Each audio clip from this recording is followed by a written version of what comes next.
E aí, estamos de volta, turminha, com a segunda parte da nossa aula de introdução ao estudo de direito, ok? Vamos dar continuidade. A gente estava falando sobre moral, a gente viu esse conceito de Silvio Salvo Venosa, esse conceito não, uma afirmação, uma assertiva dele, em que ele diz que talvez não exista tema mais repisado pelos justos filósofos do que a contraposição e a harmonização entre moral e direito.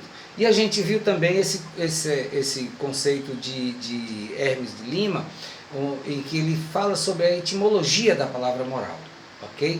Agora, dando continuidade,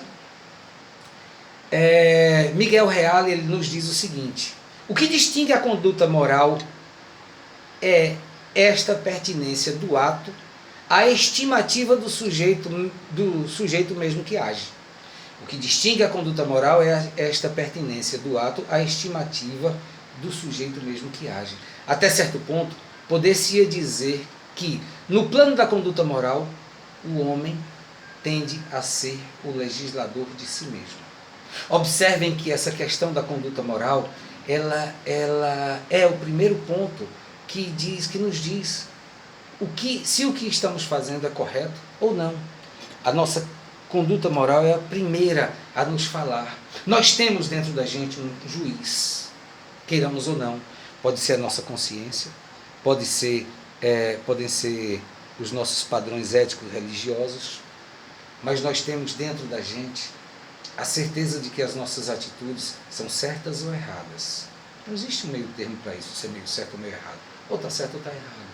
Então Reale nos diz que a moral é o primeiro juízo a que a gente se submete, que é aquele juiz que existe dentro da gente. Nós somos o legislador de nós mesmos. Nós agimos e nosso ato é valorado por nós mesmos como sendo certo ou errado, e nós mesmos nos atribuímos punições, penitências ou aplausos. Não é verdade? Então o direito, ele é um fato, essa é a questão da moral. Já o moral versus o direito, nós já vimos o conceito de direito anteriormente, vimos vários. Então o direito é um fato social dinâmico. É um fato social dinâmico porque ele acontece, nesse exato momento ele está acontecendo, o direito está acontecendo. Vocês já observaram que o direito não é morto? Não se trata de legislaçãozinha escrita em papel que simplesmente tem que ser obedecida. O direito é resultante de fatos sociais e a sociedade é algo que acontece diariamente, de segundo a segundo. Os fatos se sucedem uns aos outros, esses fatos recebem valores que se tornam normas. A gente vai falar sobre essa teoria tridimensional já. Então o direito ele é um fato social dinâmico, porque ele é mutante, ele não é estático, parado. Não, ele é dinâmico, ele muda de instante a instante. Quantas vezes vocês já viram aí, ao longo de suas vidas, várias leis surgindo para regulamentar o mesmo fato, porque ele passou a receber um novo valor? Como também fatos novos, verdade? Conjunto de normas impostas pela sociedade, pelo Estado. Então, a moral é a nossa ambiência ética, é aquilo aqui dentro do seu juízo. É a moral, é aquele seu julgador intrínseco. Já o direito é um fato social que se torna um conjunto de normas que regulamenta a sociedade, que foram criadas pelo Estado e que regulamentam o Estado também, ok? Então, Jean-Louis Bergel diz que, mesmo em sistemas jurídicos fundados essencialmente em regras positivas oriundas dos órgãos do poder público, espera-se do direito que ele consagre ao máximo as soluções que julgamos justas, dentro da margem de indeterminação que a lei deixa, em sua interpretação ou em sua aplicação aos fatos, cada qual se empenha a consegui-lo. A equidade é uma noção moral que cada um tenta quando pode levar em conta. Em resumo, debulhando esse milho, o que Bergel nos disse foi muito simples. O direito tem que refletir a moral. Beleza? Ok? E falando sobre direito, moral, direito, a gente entra agora em um conceitozinho sobre direito objetivo e direito subjetivo. Direito objetivo nada mais é do que o conjunto das normas jurídicas, das leis impostas pelo Estado, que devem ser obedecidas por toda a sociedade. O seu descumprimento gera o quê? Uma sanção, uma penalidade, uma punição. Então, o direito objetivo é a legislação, é a própria legislação em si. Esse é o direito objetivo. Por exemplo, matar alguém, pena. Me parece que agora é de 30 anos. É isso. Ok. Artigo 86 do Código Civil. Aquele que causar dano a outrem tem a obrigação de indenizá-lo, independentemente do elemento culpa. Está lá. Nesse caput do 86 já está dizendo. Se você causar um dano, sua penalidade é indenizar a quem sofreu esse prejuízo, a quem sofreu esse dano. Esse é o direito objetivo, é o conjunto de normas, de regras, de leis, de tudo que regulamenta a convivência social, regulamenta a sociedade, obrigando a todos que a ela se submeterem. Por exemplo, as normas do direito brasileiro não se aplicam lá na Espanha, salvo questões internacionais, questões marítimas e por aí vai. Mas não se aplicam. Então, o que é criado aqui no Brasil é criado para quem está aqui. Agora, o espanhol que estiver aqui, ele tem que cumprir a norma do direito brasileiro, porque ela foi criada aqui dentro, para esse grupo social, chamado Brasil. Oh, meu Brasil! Direito subjetivo, aí a gente já volta de novo para uma questão moral e ética. A gente saiu do campo objetivo, que era a legislação escrita, e veio agora para o campo subjetivo, que é uma questão sentimental, ok? É uma questão sentimental. Então, o direito subjetivo é aquilo que está dentro de você. É o poder conferido pelo direito objetivo que o indivíduo tem de exigir uma determinada conduta de outrem. Direito subjetivo se chama a facultas agendi, ou seja, a faculdade de agir. Vamos voltar ao artigo 186 do Código Civil. Lá estava dizendo o que para vocês, para a gente? Que o direito objetivo, que aquele que causar dano ao outrem tem o quê? A obrigação de indenizá-lo, independentemente de culpa. Tá. Vamos supor que você tenha o seu nome negativado na Serasa. Você já sabe. O próprio Código de Defesa do Consumidor também diz que você não pode ser inscrito sem ter sido comunicado. Você sabe que a dívida não existe. Uma empresa qualquer de telefonia negativou o seu nome. E você não tem nenhuma dívida, nunca contratou nada com eles. E então, a norma material, o direito objetivo, direito positivo, objetivo, nos diz o quê? Que aquele que causar dano a outrem tem a obrigação de indenizar. Você sabe que você está amparado por lei, você pode acionar judicialmente aquela companhia que lhe causou esse prejuízo e que você pode o quê? Receber uma indenização. Porque a própria norma prevê a possibilidade dessa indenização. Mas, e se você não quiser? Você tem o direito de não querer. Porque a subjetividade do seu direito, aquilo que está dentro de você, aqui, seja lá onde for, vai lhe dizer se você deve ou não agir. É o seu direito subjetivo. Ele te dá o direito de acionar o direito objetivo e de acionar e de processar aquela empresa ou aquela pessoa que lhe causou um dano. Mas o seu direito subjetivo, te diz que sim ou que não, a depender da sua condição naquele momento. Você é quem decide. É subjetivo, é seu, é meu, é dela, é dele, é dela, é dela, dele e dela. É de cada um de nós. Já o direito potestativo é um direito que não admite ser contestado. Nasce da vontade unilateral de uma das partes. Exemplo, divórcio. Direito do empregador demitir o empregado. O direito de renunciar a um instrumento de outorga, por exemplo. O direito objetivo, ele impõe uma situação de sujeição. Por quê? Se eu sou empregador e você é meu empregado, ela é a minha empregada, ele é meu empregado, e eu quiser demiti-lo, só Jesus o segura dentro da empresa. Ninguém mais. Porque é um direito que eu tenho. E cabe a ele, enquanto empregado, se sujeitar. Se eu quero me divorciar, a outra parte não quer se divorciar, eu simplesmente entro com a medida judicial cabível, que é a ação de divórcio. E hoje já existe até a questão do divórcio unilateral, que está sofrendo regulamentação, para poder se tornar algo mais concreto. E existe a possibilidade de que eu simplesmente me divorciar sem a outra parte poder se opor. Porque não cabe a ela se opor, de maneira nenhuma. Não há oposição nesse sentido. Então, só cabe à outra parte a sujeição nesse sentido. Então, direito objetivo, direito subjetivo, direito potestativo. Mas o nosso foco é o direito objetivo e o direito subjetivo. Por quê? Porque a gente agora começa a adentrar nos aspectos históricos do pensamento jurídico. Os aspectos históricos do pensamento jurídico. Nós temos duas correntes fortes. Duas não, três correntes fortes, me perdoe. O justnaturalismo e o justpositivismo logo de cara. Ok? Tem os normativismo jurídico mais à frente.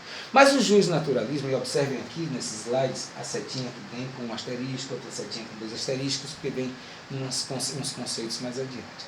Então, o justnaturalismo, ele possui três correntes dentro dele, que são o cosmológico, o divino e o racional. Mas todos eles, apesar de terem uma diferença entre ambos, porque o cosmológico, vamos imaginar, desde que o mundo é mundo, desde que o homem começou a pensar e a agir em sociedade, que o homem já passou a atribuir a razão da sua existência ao sobrenatural, ao divino e ao racional. Então, nesses três ângulos, nessas três correntes, nós temos que todas elas entendem a existência de leis superiores, leis divinas, leis cosmológicas, leis racionais. Direito como um produto de ideias, que é o direito metafísico, que está mais ligado ao cosmológico. Entendem o direito como pressuposto, como valores, e também entendem a existência de leis naturais. Lembram quando a gente falava sobre moral? Leis naturais. Então, o direito começa a ser regido dentro da gente mesmo, dentro de nós mesmos, por aquele juiz interno que nós temos, por aquela reação interna. Já o justpositivismo, ele é muito direto. São leis impostas pelo Estado, as leis são produto da ação humana, que vem de uma relação empírico-cultural, quer dizer, observar e criar. Pressuposto o próprio ordenamento positivo do Estado, e existem as leis formais. Enquanto no justnaturalismo existe a ideia de leis naturais, leis que já estão, que são mais ou menos que emanadas do poder divino, e aí a gente tem com essa corrente divina do justnaturalismo, a gente tem como primeiro exemplo os 10 mandamentos. Sabe, é muito fácil você visualizar, quem aqui nunca entrou numa casa, principalmente mais antiga, para encontrar aquela imagem lá de Moisés descendo do monte para a multidão lá embaixo, segurando as tábuas dos 10 mandamentos, normas atribuídas de Deus diretamente ao homem. Então nós já temos isso aí, temos isso num código chamado Bíblia, um grande código, melhor de todos. E aí nós temos que no direito positivo, no justpositivismo, nessa corrente justpositivista, nós temos que existem as leis formais, ou seja, é a legislação criada pelo Estado, é tudo aquilo que está criado pelo Estado. Conceituando, Bernardino Montejano disse: direito natural, em sentido estrito, é o justo natural, e em sentido derivado são os princípios e normas jurídicas que regulam a vida social do homem, ainda que na ausência de toda a ordenação positiva. Já Hermes de Lima, ele nos fala sobre o direito positivo, que é, pois, o conjunto de regras de organização e conduta consagradas pelo Estado, se impõe coativamente, visando a disciplina da convivência social. Observem que todas elas se assemelham muito nessa questão. E como último, a gente tem o normativismo jurídico, que é a teoria kelseniana de Hans Kelsen. Diz que consiste na defesa da construção de modelos metodológicos próprios para a ciência do direito, expressos na denominada teoria pura do direito, que, segundo Hans Kelsen, o direito é uma ciência autônoma, própria, que não é uma importadora de ideias das ciências sociais humanas do século XIX, e nem tampouco uma reprodução de paradigmas teóricos das ciências naturais e exatas. Enfim, o normativismo jurídico, que é a teoria kelseniana, nos diz que o direito é uma ciência autônoma, que ele não precisa da sociologia para poder explicar, das ciências sociais, mas está associado à sociologia, porque é um fato social. mas ele não precisa, ele não é uma ramificação, não é que ele não precisa, ele não é um ramo, não decorreu dela, ele nasceu por ser uma ciência autônoma. E que também não depende das ciências naturais, biologia, física, química, por aí vai. E também não depende das ciências exatas. O direito é uma ciência autônoma, ele existe por si só. Essa é a teoria do normativismo jurídico, produzida por Hans Kelsen, conhecida como teoria kelseniana. Ok?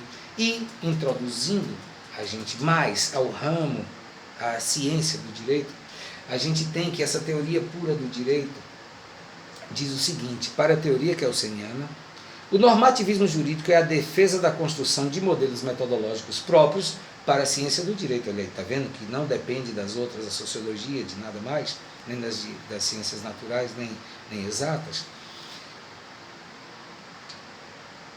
expressos na denominada teoria pura do direito. Para a teoria kelseniana, o normativismo jurídico é a defesa da construção de modelos metodológicos próprios para a ciência do direito, expressos na denominada teoria pura do direito, que não fosse uma mera importação das ciências sociais humanas do século XIX, nem a reprodução dos paradigmas teóricos próprios das ciências naturais e exatas. Ok? Quais são os elementos desse direito positivo? Eu agora que observei que esse slide saiu repetido, mas agora a gente estuda os elementos do direito positivo. São as relações sociais. As relações sociais são os fatos, é o fato. É aquilo que acontece na sociedade. A justiça, que é a causa final, é o valor. E as regras impostas pelo direito é a norma. Daí veio um brasileirinho chamado Miguel Reale, que construiu essa estrutura tridimensional do direito, essa teoria tridimensional do direito, que há décadas foi reconhecida, é reconhecida até hoje e muito respeitada. Isso nasceu de um brasileirinho.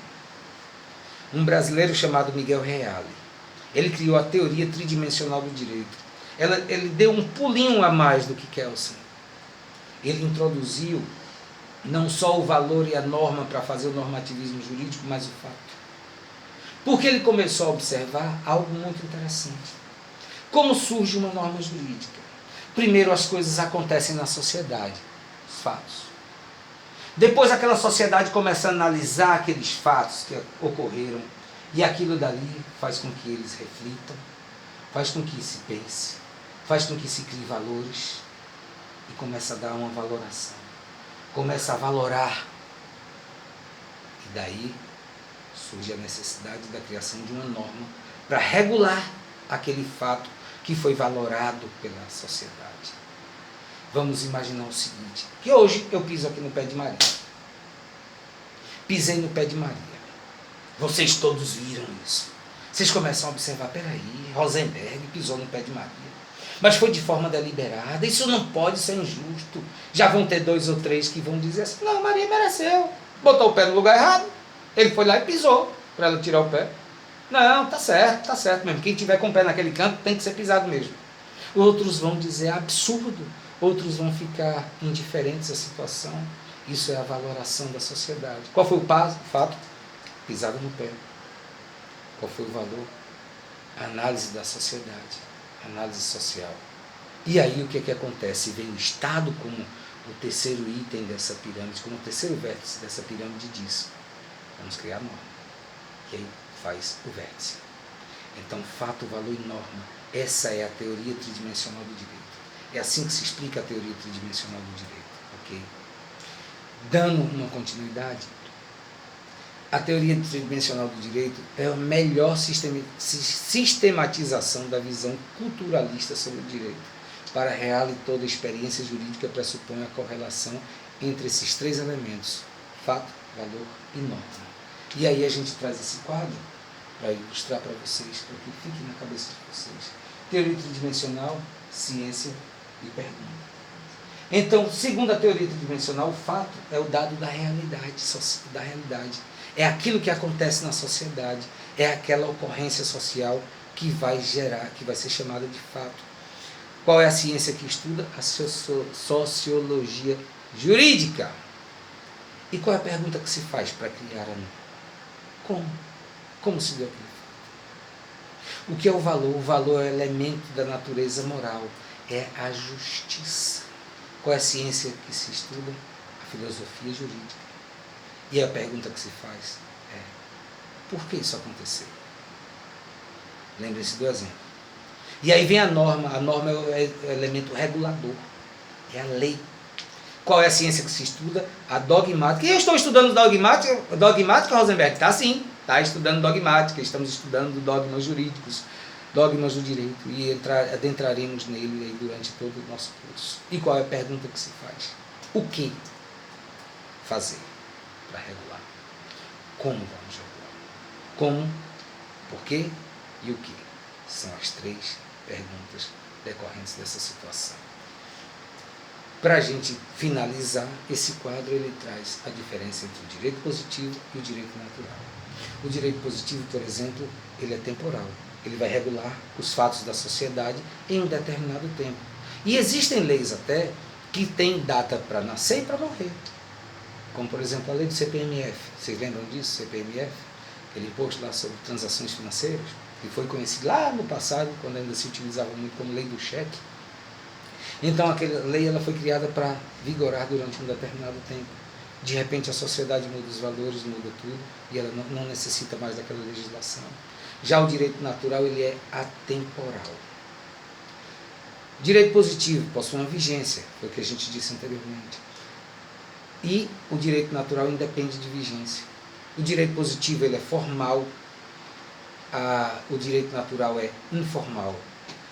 O direito positivo é hierárquico, existe uma ordem hierárquica de leis, acima de todas está a Constituição e por aí vem as demais. Já o direito natural é não hierárquico, é aquilo que desce diretamente dentro de você e você sente como sendo direito. O direito positivo ele tem uma dimensão espacial, ele regula as situações dentro de um determinado espaço. Lembram do que eu falei sobre a lei brasileira na Espanha, mas sobre o espanhol no Brasil? Já o direito natural, ele independe de local. Aquele sentimento de não matar, apesar de ser uma lei positiva também, ele já vem desde lá atrás, desde os 10 mandamentos e desde antes disso também. O direito positivo tem uma vigência em local definido, o direito natural não possui. O direito positivo é criado pelo homem, já o direito natural emerge espontaneamente da sociedade. O direito positivo é escrito e a norma natural é não escrita. O direito positivo ele é formado por códigos, leis, jurisprudências, precedentes. Já o direito natural não tem nada disso. O direito positivo é mutável, ao passo que o natural é imutável. E o direito positivo surge mediante a vontade humana diante da evolução social. Já o direito natural ele tem uma origem atribuída ao desconhecido. A gente finaliza por aqui, certo? Eu vou ficando por aqui, que Deus do céu me ajude, quem sai da terra natal em outros campos não para, eu só deixo o meu cariri no último pau de arara, e hoje é quinta-feira, daqui a pouco a gente vai se ver na sala virtual para a gente debater a aula de hoje, assistam, tomara que dê tempo, e como hoje é quinta-feira, como diz um grande amigo nosso, é uma cestinha, vamos ficando por aqui. Até a próxima aula, com fé em Deus. Beijão para vocês.